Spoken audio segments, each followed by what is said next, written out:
the refreshing soundscape of a walk in nature. The breeze, the birds, the running water, and chainsaws? Hearing the sound of these motorized machines while recreating outdoors can be jarring. Public relations from conservationist groups and governmental bodies established a firm understanding during the last century of what the wildland was and how it should be taken care of. The Parks and Preserve bodies of the U.S., both on a nationwide and county specific scale, created a mythology of untouched wilderness, ecosystems uninhabited by humans and unscarred by their handiwork. This founding myth is at the core of early ideas about conservation. But in his article Leave a Trace, Sierra Club magazine editor-in-chief Jason Mark recently described the modern challenge to this ethos, saying conservation draws lines on a map to keep out bulldozers and chainsaws. Rewilding is about coloring those lines in. Restoration ecologists and people working in wildland fire fuels management certainly complicate existing conservation paradigms. In his blog, Woods and Prairie, organizer and early restorationist Stephen Packard recalls, on a superficial level, we looked very much like the evil that Smokey Bear warned us about. They brought in bulldozers and chainsaws and prescribed fire. For the past few months, I've been working as a sawyer on a fire mitigation chainsaw crew that has been removing trees in fire-suppressed, overgrown areas to manage the risk of large-scale catastrophic wildfires. Many of my friends and family are unfamiliar with this work, and it can be confusing to see someone you know cares deeply for the environment and its trees cutting them down. But if I've learned anything in my experience with restoration ecology, it's that sometimes living trees means cutting them down. I invited a longtime friend of mine who is also working in fields mitigation to reflect on the growth and challenges of this last season. Our jobs look a little different, but our field is interdisciplinary, and it takes a variety of different strategies and skills and programs to address more than a century's worth of buildup of excess fuels on the landscape from fire suppression. My name is Garrick Bateman. I'm recently graduated from college, and for the past 6 months I was a community forestry technician working mostly in wildfire mitigation and like the recycling of fuel materials in the Front Range kind of region in Colorado. And just finished up that season there, and next week I'll be moving into more of a kind of activist role with the Nature Conservancy, doing some canvassing. And I was also just working in fuels mitigation as well for the last 4 months. But our roles looked kind of different, and I want to get into how they looked different. So if you could describe what the average day your job is and what some of the larger goals of your group that you were working with were. 80% of my job, so 4 days a week, we're working on what we call the slash yard. The slash yard is a place where residents of Jefferson County could come and dispose of fuel waste that had built up on their lands. So this can range from large tree limbs or whole trees that have been cut in some way. Other types of fuel materials like pine needles, woody debris that's built up along the soil. So a day working there is basically a lot of interacting with the public, a lot of sorting through material that you get collected. All of the stuff that we would collect, we would then grind, and then it's used either for red dye mulch or for compost.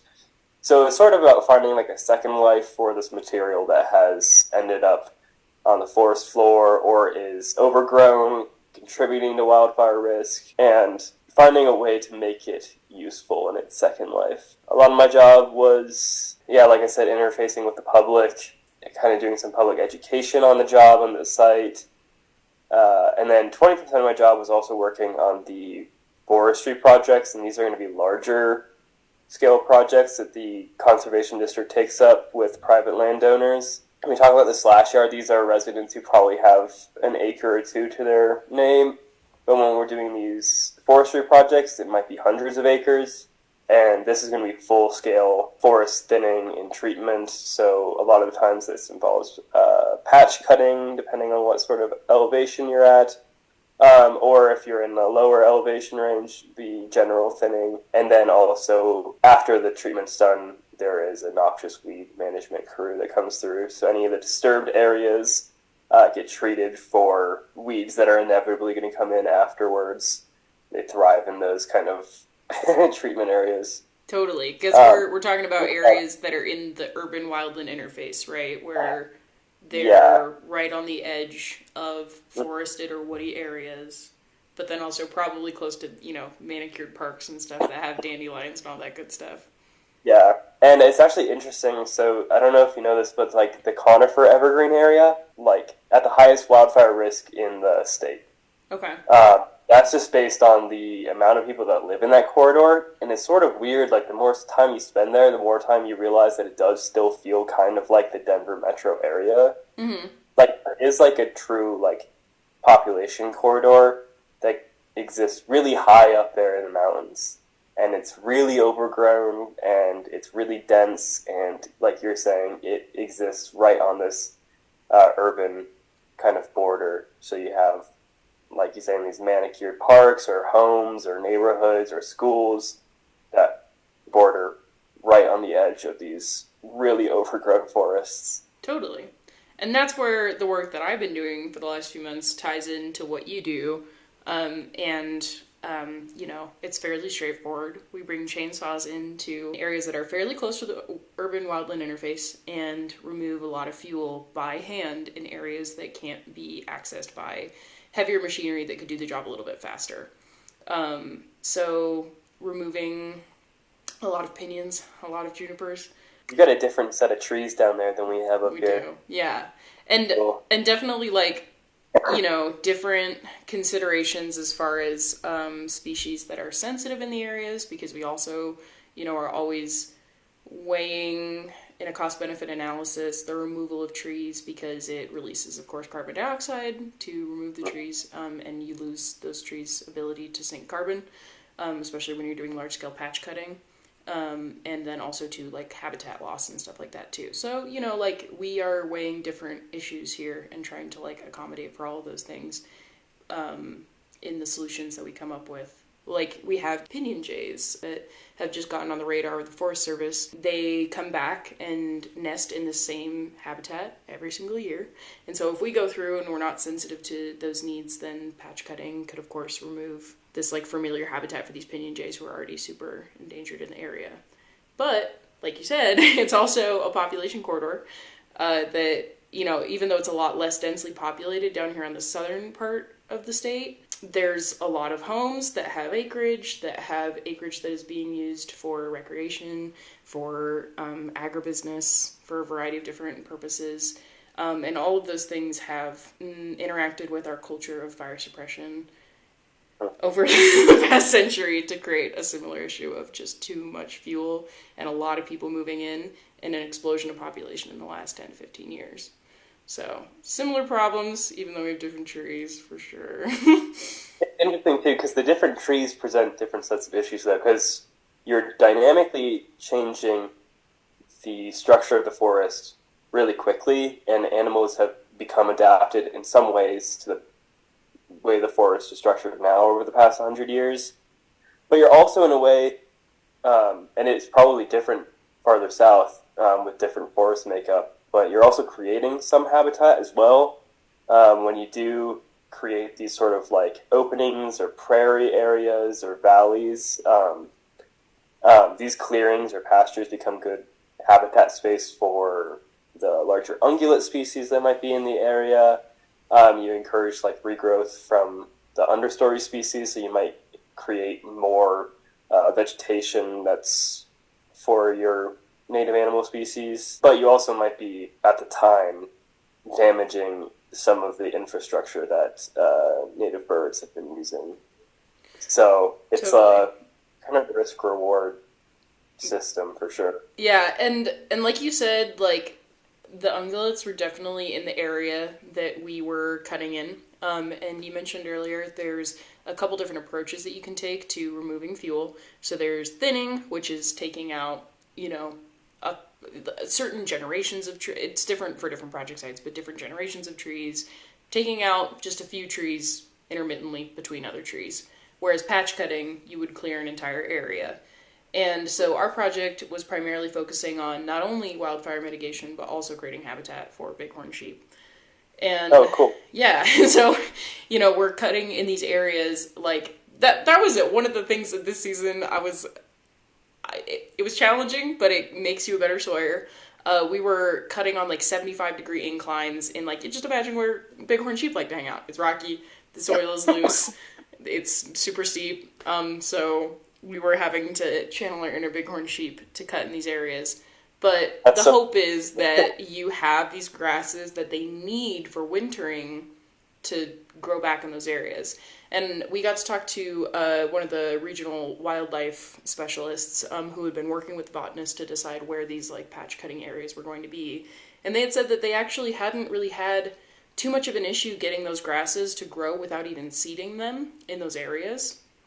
But it's definitely a concern too that even bringing crews in and doing things like fuels mitigation can disturb the soil just by people's boots walking around and by setting up temporary camps and by even just like dragging big trees into like burn piles and things like that. I think the other thing too that I wanted to get into, because you are working with a lot of private landowners, is kind of a tension right now. And I don't know if this was something that was discussed at your organization, but it was something that we never really came to any conclusions on, but certainly discussed a lot, is the use of state and federal funds to clear private land because it poses a risk to the public, but using those resources to basically help private landowners be good stewards of the fire-suppressed areas that they are in charge of. Well, our conservation districts are like a really interesting type of organization. They were created by an act of Congress following the Dust Bowl as a way to, at the time at least, mostly protect the longevity of agriculture, but that kind of naturally evolved into land stewardship in lots of forms. And so there's hundreds and hundreds of conservation districts across the country, and they all look sort of different. But they're not necessarily a government body. They're kind of like they're considered special districts, and we often partner with the county, but we're not receiving direct federal funds or county funds. Instead, most of our funds come from grant applications, and a lot of people, I think that's not like entirely clear to the public all the times, especially because we are so like public facing. Like my job was, serving Jefferson County residents, and it's because we are an organization that is designed to service that area, but it just doesn't function the same way that the county like open space might function. From my point of view, it's sort of like a necessary thing I think we have to do, because especially in a place like Colorado, so much wildland is privately owned. I don't think I would advocate for government funds to go towards that work, but I think it's work that needs to be done, and I'm glad that conservation districts are doing it. Because if people are going to own hundreds of acres of a high alpine forest, then that land needs to be managed regardless. It's sensitive land, and it's land that impacts other people, not just the owners. Like you said, like it is important because it becomes of public significance if that land is mismanaged, particularly, I guess, in regards to our work, if fire is continued to be suppressed with that buildup of fuels. I'm curious, the point of this project initially for me was to get involved in the public policy side of it, in the public relations side of it, but once you get into the actual boots on the ground kind of manual work, it's easy to get really lost in the weeds, and also just converse amongst each other about, fire mitigation and things like that without like reaching out to the public in any meaningful ways, or really understanding and having your finger on the pulse of the concerns about the community or the misunderstandings, or so I'm just curious if there was any like revelations that you had in interacting with people about how the public in your community feels about wildfire and your work in regards to that. Well, it's interesting. I do think you get a lot of people who are excited by the work you're doing and who are eager to learn, and a lot of people who have come to the right conclusion by maybe the improper line of reasoning. Well, I'm concerned my house might burn down, but I have no real interest in this discussion outside of this. Mm-hmm. And then there is quite a substantial bit of misinformation about what forestry actually is as well in the public, especially in a place like Colorado where most forestry projects are cutting projects. And that's not the case everywhere in the United States. And there is this one person specifically from California. He's like some kind of like environmental activist who has like a vendetta against, I think specifically JCD, the amount of cutting going on, and kind of insinuating that we're cutting like old growth forest, which is not true at all. Missed that boat by like 100 years. If you've ever been to any of if you've seen the Front Range, you'll know that there are no old growth forests here. Like, it just doesn't exist. And the trees, and also, it's not a very profitable business. The lumber is not high quality. It's not good for resale. And that's, interestingly enough, why we're so interested in, like, what are the, like, different, like, second life opportunities for it, because it's not, like, most people aren't interested in collecting lodgepole wood. It's not something, especially because it's very young, it's very thin and frail. So I think when you work with the public, you'll hear a lot of people who I think are curious to learn, but the information just isn't out there yet, because forestry, like 40 years ago, meant something drastically different than it does now. Totally. I think that's something that surprises me when I talk to even people who are, obviously I'm a big nerd about like the policy side of this and the different agencies and their histories and stuff. And so I'll even have coworkers and stuff who don't understand that when the Forest Service was established, it was not as a conservation entity. It was as an entity that in its purpose clause originally stated that they were around to provide a steady source of timber to the country, in a similar way to other agricultural operations in the country. You know, like big monocultural operations that create these single generation stands that have, you know, ladder fire risks and crown fire risks and, you know, all that fun stuff that we're dealing with now. And so it's difficult for, like, obviously the agency to navigate that discrepancy in its original intention of how it was created and what it was created for, and now that it's trying to move into other goals, like trying to figure out what that transition looks like. But the public is also sort of playing catch up as to like you said, what forestry means and what their relationship with it is as the public. How is it working with a federal branch, and what was your experience as a kind of like boots on the ground field worker like? I was employed by a corps, so, you know, we're associated with AmeriCorps and Conservation Legacy, and everything that I have said today is not a reflection of my employer's you know, stances or whatever. It's my personal experience. But we are then hired out by the National Forest Foundation, which is associated with the National Forest Service, because a lot of government agencies tend to, and I don't want to get too far into the weeds on all of how this all works behind the scenes, because I think it's interesting, but other people often don't. A lot of But the agencies often have a nonprofit entity attached to them because their hands are tied by a lot of government bureaucracy, yada, yada, yada. And so there are other foundations that are associated with them, in the case of the Park Service, in the case of the National Forest Service, that raises money for them from other sources. I had a really positive experience, just like from an educational standpoint, from a growth and learning standpoint. But it was interesting to sort of work with project partners from the National Forest Service and from the National Forest Foundation, who were completely honest about some of the problems that are faced by these projects, not only in that cost-benefit analysis of different ecological goals for an area sometimes being mutually exclusive to each other, or just making the other one difficult. You know, sometimes it's not entirely mutually exclusive, but it complicates, and you have to be very sensitive, and sensitivity requires more time and resources. And that's where some of the bigger issues like come in, is that lack of resources, because like you said, this isn't a timber operation. It's not profitable. You're not working with tree species that are highly valued by community members, by businesses, you know, for anything other than firewood, really.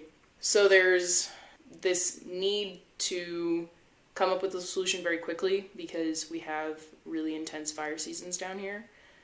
and not a lot of resources to do it with.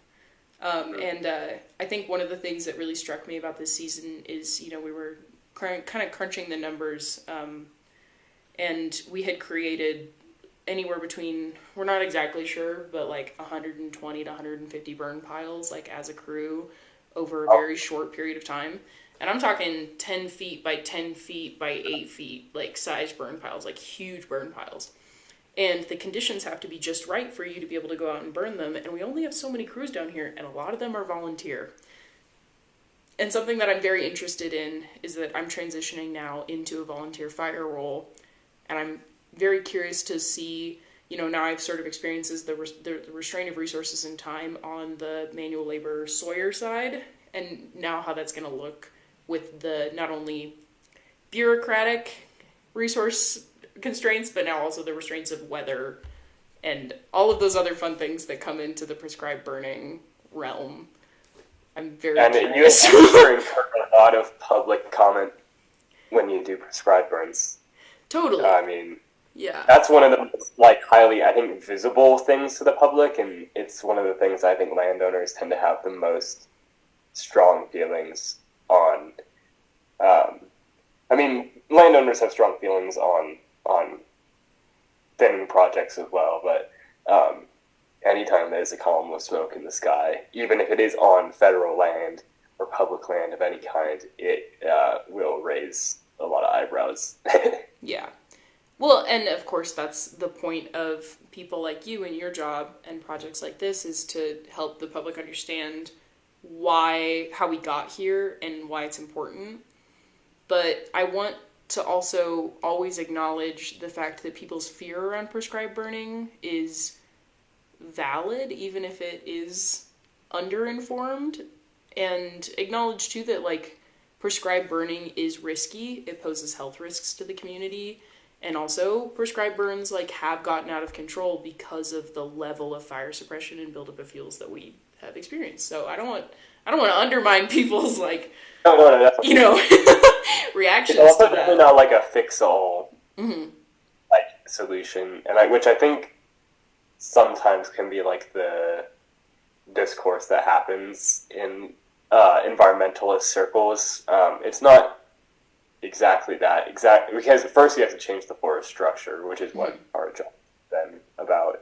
Having prescribed burns is useful in certain contexts and certain environments, but you need lots of space, you need good conditions, and you need a lot of people. So it's not always feasible either. Something that I noticed going from working in a context of talking to people in the Midwest about wildfire, which is sort of where this project's genesis was, and then interacting with the public here in Colorado, to some degree, I think, since a lot of our agencies here, both state and federal, and to some degree private and nonprofit, have all shifted towards a more nuanced ecological understanding of fire, the public has picked up on it. And especially down here, they've done so much aggressive prescribed burning over the past few years and done a really good job of you go to Walmart and there's a whole big bulletin board that's here's where the prescribed burn's happening, here's a map, here's all the information of why we're doing it, here's what we did before, here's what we're doing to mitigate the risks, and here's what a prescribed burn is. It's just general information. And the public has been really receptive to that. And as much as we had a couple weird interactions with people, a lot of the interactions that we had were really positive. A lot of interest in the work that we're doing, a lot of curiosity, a lot of gratefulness as well, too, which is kind of nice when you're working a 10-hour day and you are hiking 45 pounds of gear in for 30 minutes. So there is, I think a lot of people are coming around to the idea that fire is a part of our landscape, is a part of the ecosystems that we have chosen to live in most of the, most people down here are transplants, to be honest. So Yeah. You chose to live here, and, it comes with risks, and it comes with responsibility as a community member, even if it's not your career and your life plan. If you're living on acreage, you are now responsible for that little plot of land and the way that it interacts with the rest of your community and with the wildland urban interface. I don't think there is lack of understanding that there is like an issue. The forest needs to be treated more regularly in order to mitigate a lot of that risk. And so, there's a decent amount of accountability, I think, that's happening, which is good. Something I also appreciated too, we talked to one of the guys who was a community liaison, basically, and he did this really, and I think you'd appreciate this as someone with experience with GIS, but he basically did he found a way to map out values and feelings into a GIS project. That's so cool. And so they had a community meeting where they met with everybody and they talked about what people value about the landscape and what frightened them about the way that wildfire could change or alter that, so that they could prioritize different areas conservation in regards to fire mitigation and prescribed burning work, and make sure that the public's values were at least taken into consideration when trying to figure out where those projects were going to be. And I really admired that. That's one of the hardest things, I think, as somebody who's in the public policy and public relations side of it to do, is you are dealing with things that are not quantifiable and you have to figure out how to make them into a game plan for everybody. I'd love to see Jefferson Conservation District do something like that, specifically with feelings about the presence of these large-scale forestry projects, the changes to the landscapes that it incurs. One of the things that we talk about, too, is that, for a period of time after a forest treatment, it looks pretty ugly. Just being honest, it doesn't look great right away, because you usually, especially if you masticate, you leave, lots of just down woody material just on the ground that will decompose and will eventually lend itself to extensive regrowth of the understory. And that'll look beautiful, but it takes a while, and so a lot of people, I think, fairly so, have some kind of reticence because it just looks wrong. It looks more industrial for a second. Immediately following a treatment, it looks just like you've turned something that was beautiful and natural into a construction site for a second. I'd be curious to see a scale like that applied to the geography of Jefferson County and what people's feelings are across what areas. This is another thing that I'm always trying to drive home, is our idea of what is natural is constructed. And, when we walk through these fire-suppressed landscapes that we do love and hold so dearly, we don't consider the way that our presence on the landscape has changed those. And I like to stress to people that the forest and the wooded area that you love is just as impacted by human hands as that masticated site, or as the site that has the big slash piles that we create. Those are both touched by human hands and human influence, just in ways that are harder to see and more historical. And I think it's difficult for people to sometimes people love to think of themselves as being logical, but we respond so much better as humans to emotional feels like that. And just reminding people that we're part of something that is going to be a multi-generational effort, and that can be cool too. Yeah, and if you see the areas once the regrowth comes through, it actually looks really beautiful. And I think in a way that does speak to a lot of people, especially if you get to walk up and around it. It opens up these big views of the mountains, and everything feels kind of open, and it feels like this really natural intersection between grassland and forest, and it's really, really stunning. But it doesn't look that way at first. And then also, no one alive right now really remembers the forest as it was pre-logging and then pre-fire suppression. So it's been hundreds of years at this point of complete dynamic change. First extensive cutting and then extensive suppression. And so we have these crazy, dense, young forests that, to us, to me, I still have to break that kind of mental barrier where I walk through a dense forest and I feel this is what being immersed in nature should be like. This is what a forest should feel like. When that might be true in the Pacific Northwest, but most certainly isn't true here. And what our jobs is trying to replicate what the forest might have looked like, sans industrial interference. And that's an imperfect science, and it doesn't. Oh, it's like sometimes feels like more of an art, kind of masquerading as a science. Mm-hmm. But it is. I think if you show people the pictures of like what some of these areas looked like prior to suppression, it clicks a little bit more, and it clicked for me, I think. I'm curious, like, I feel like you were sort of getting at this, and I'm wondering if you have the same anxieties. Something that I want to do more and more, like, with this project is acknowledge the controversies, both within, like, the agencies, within the science of restoration itself, as it is in its infancy, and then also within ourselves, too. Because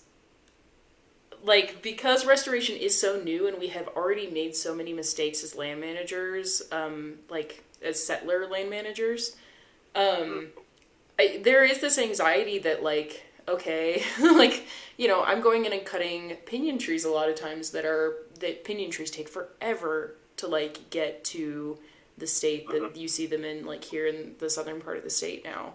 And I'm cutting down this tree that's 120 years old. It takes me about 15, 20 minutes to get it on the ground and bucked up and into a pile. And, like, there is some level of anxiety that I want to acknowledge as well, too, that this is an experiment.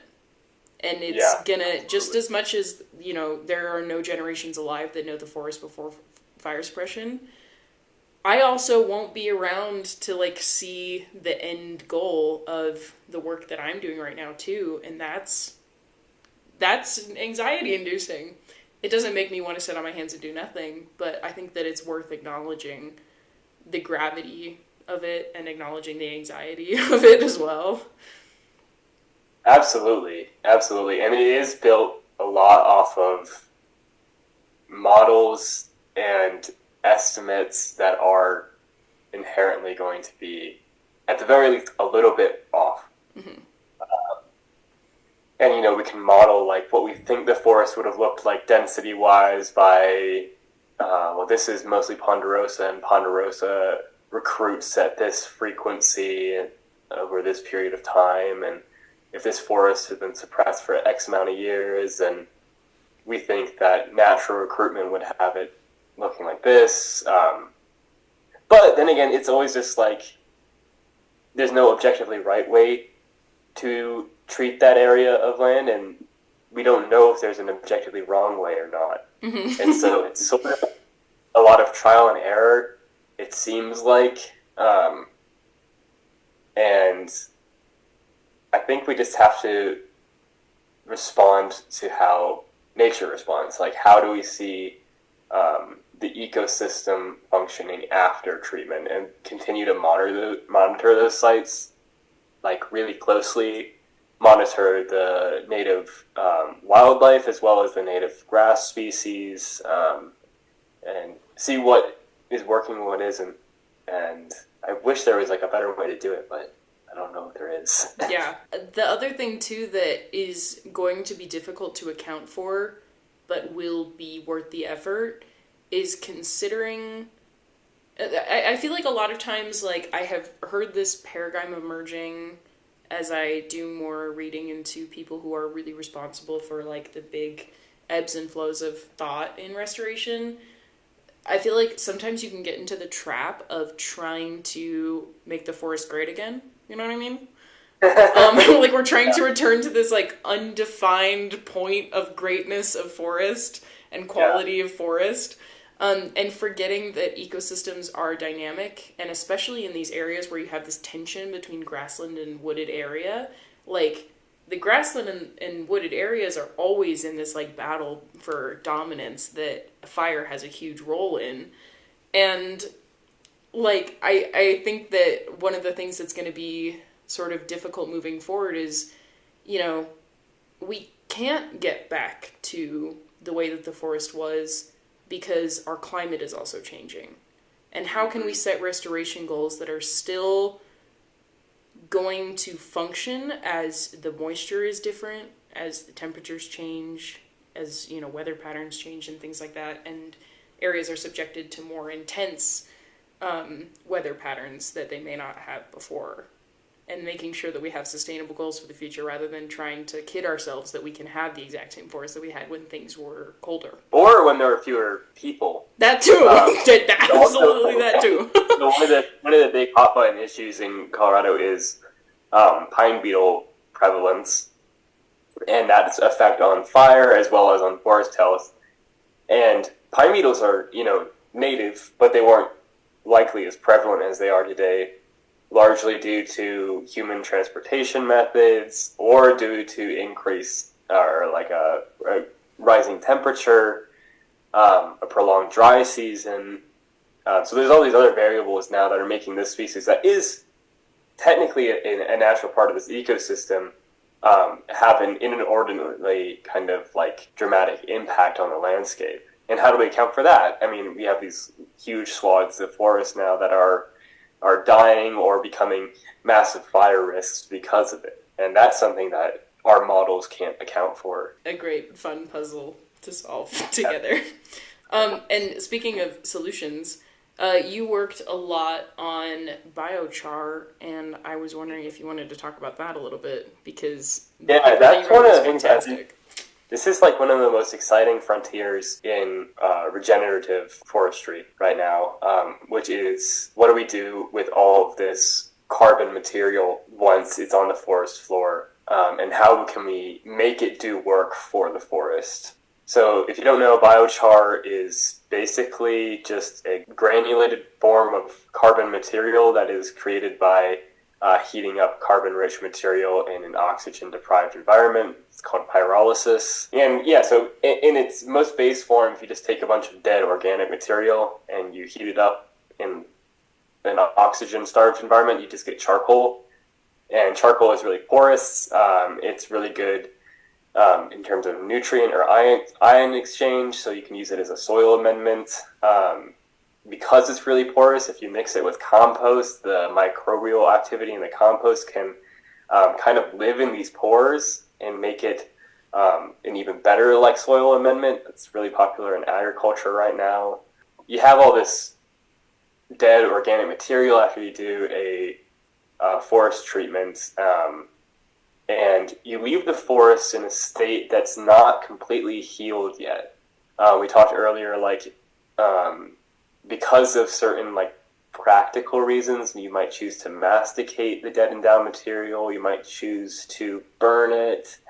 There's a few different ways that you can approach this. One of the ways that I started thinking about is if you were to grind and then use an air curtain burner to create a rudimentary form of biochar, and then use it as a soil amendment to restore kind of the carbon balance in the horizon in these forests. If you look at some studies on forest health in relation to fire suppression, the more you suppress fires, the more carbon gets stored above the horizon because it's not naturally being replenished by fire, which moves carbon materials from above ground to below ground.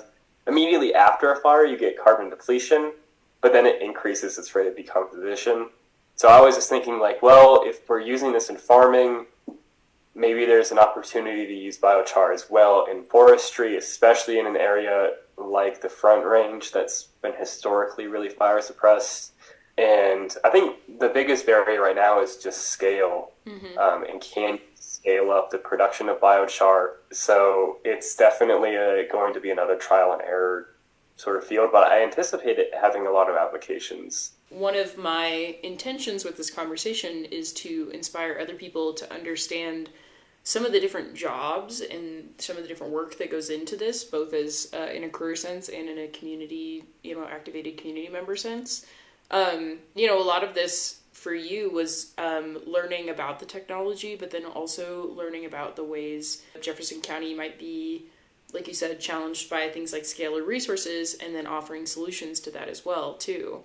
Yeah, well, part of it was just thinking practically about finances. The Slash program is a partnership between county as well as the conservation district. So you have money coming from different sources here. Like I said, we are not, the conservation district isn't publicly funded. Mm-hmm. It functions like a private company. But then also there is like a partnership with the county. So that was one of the things I was thinking about is just, these are not cheap technologies, especially because they're they're new and they're hard to come by. Like not a lot of people are producing them at the size and scale that you would need if you're going to run an operation like this. And then another consideration was basically like, what does this mean for internal operations? Who would be doing this work? How are you going to be spreading the biochar? With both the work that you're describing, and then also too, just even, thinking on a more meta level, like the stuff that you're doing to even figure these things out. I think something that I wanted to drive home is that, like, both of us over the last season of work have experienced very different kinds of challenging work and have been challenged to grow in different ways. And that no matter what your skill set is, there's a place for you within conservation. And, to me, all of this work can be really challenging in different ways, whether it challenges your organizational thinking, your teamwork, whether it physically challenges your body. And I have been impressed with myself and the people that I have worked with, my peers and my leaders and our project partners. I think that we can do anything as long as our why is stronger than any obstacle that we face together. And if we really care about this work and about protecting our communities from catastrophic burning and stewarding our forests past the point of fire suppression at some point in the future, like if we really care, like we can do the challenging thing and we can navigate the resource issues and the time issues to come up with some sort of compromise that includes solutions for all these different complex issues that we're facing. Absolutely. I think you touched on a really important thing too, which is that like everyone can and should be a conservationist because it's not one discipline, it's like inherently interdisciplinary. So whatever your interests or your skills lie in, like if this is something that like motivates you or you are passionate about, like it's something that I think you should follow that urge to do, because whether or not you're interested in research or you're interested in public interface or interested in policy, like there is a need for people on all fronts of the issue. Yeah. Are you good with the stats? Are you good with other people? Yeah. Are you good with understanding Exactly. the law? Are you good at Are you good at moving your body around a lot? Yeah. So I mean, like we're just talking about one small facet too of conservation as well. I mean, forest management is already such a vast and complex field, but there are hundreds of diverse and unique ecotones across the country. And so, we've discussed a little bit more of from a career standpoint, like it takes an investment of time and education and stuff to go into a field. But what would you recommend for somebody who feels interested and activated about the issue, but is working at Safeway or working in PR, that feels activated by your statement that everyone can and should be a conservationist? How can they become an engaged community member? Look for what your local nonprofits are. Every city, county has a lot of people doing cool work, whether it's on a large scale or a small scale. So find those local land conservancies or nonprofits, and they will almost certainly be looking for volunteer help because these places are pretty criminally understaffed. A lot of times there's not as much money in it as there should be. And doing these volunteer events has been really fulfilling. I did that in Spokane quite a bit. So I think that's one way to get involved. Plus you meet a lot of people then who are doing this sorts of work, and you can just like pick their brain like all day long. They'll love to talk about it, and you'll find out so much from them.